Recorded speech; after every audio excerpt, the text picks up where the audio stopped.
This procedure is typically for individuals that have heaviness to their upper eyelids. What does that mean? It's important to understand that not every doctor approaches upper blepharoplasty the same way. Upper blepharoplasties are oftentimes the entry, the gateway for possibly other suggestions and other procedures that may be necessary. Upper blepharoplasty, eyelid lifts. These are some of the most popular procedures that were in 2024 and are continuing in 2025. Let me explain why your friends, your family, everyone is talking about eyelid procedures and why you need to know about the details of this procedure so you can understand why it's so popular. If you like this type of content, like and subscribe, leave questions in the comments, and I'm looking forward to answering them. So let's get into the details. So upper blepharoplasty, eyelid lift, upper Bleph. These are common terms that are used to all describe essentially the same thing. What it is it's a in-office procedure that can be performed in the office or in the operating room, but most commonly is performed in the office because it's pretty easy and straightforward to do.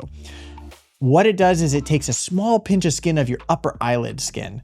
By doing that, that helps to take off any sort of heaviness of your upper eyelids, open up your eyes, give you a much more refreshed, rejuvenated look.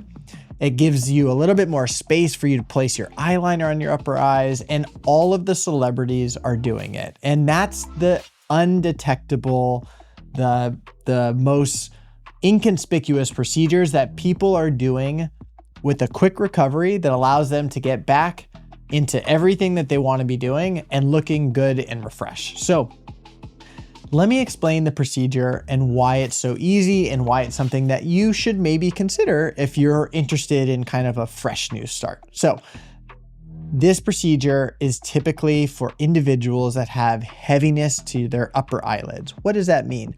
If they have a little bit of extra skin of their upper eyelids, if there's a little bit of fullness of your upper eyelids, if you feel like the upper eyelid skin is touching your eyelashes, if you're having difficulty putting makeup on your upper eyelids or eyeliner on your upper eyelids, then this is a procedure that you could consider.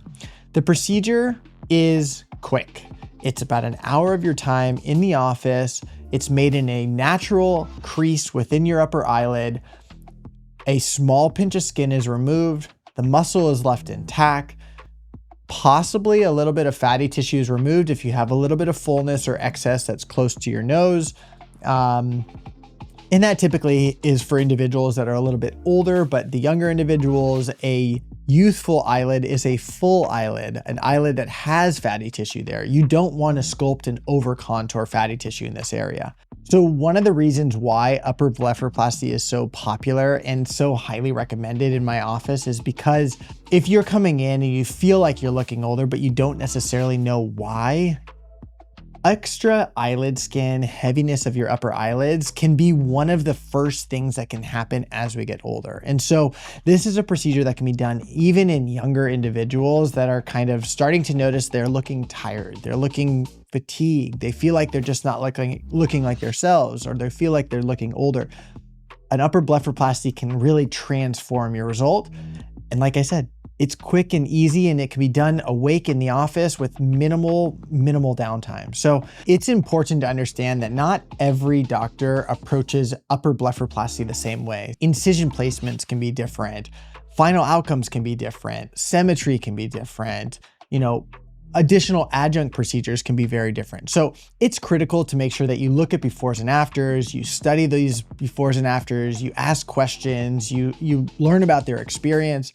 I have many patients befores and afters on my Instagram and on my website. So if you want more information, you want to see what your future could look like with maybe a little bit less skin of your upper eyelids, then check out my website, check out my Instagram, and that hopefully will give you an idea of how transformative this procedure can be. Upper blepharoplasties are oftentimes the entry, the gateway for possibly other suggestions and other procedures that may be necessary. And all of this is relative, obviously. None of these things you have to do, but it is important to understand that when treating the eyes, it's important to evaluate them comprehensively and make sure that, I always come up with a comprehensive treatment plan. So For some of my younger individuals, just a little bit of extra skin, removal of your upper eyelids is key. But, if you start to notice bags under your lower eyelids, or if you're starting to notice descent of your brow, maybe other ancillary procedures could be needed to further evaluate and further enhance your results. So keep that in mind. Understand that an upper blepharoplasty, while very easy, very straightforward, and very well tolerated with a high satisfaction, other procedures may be necessary or may be suggested in your consultation to give you the best possible outcome.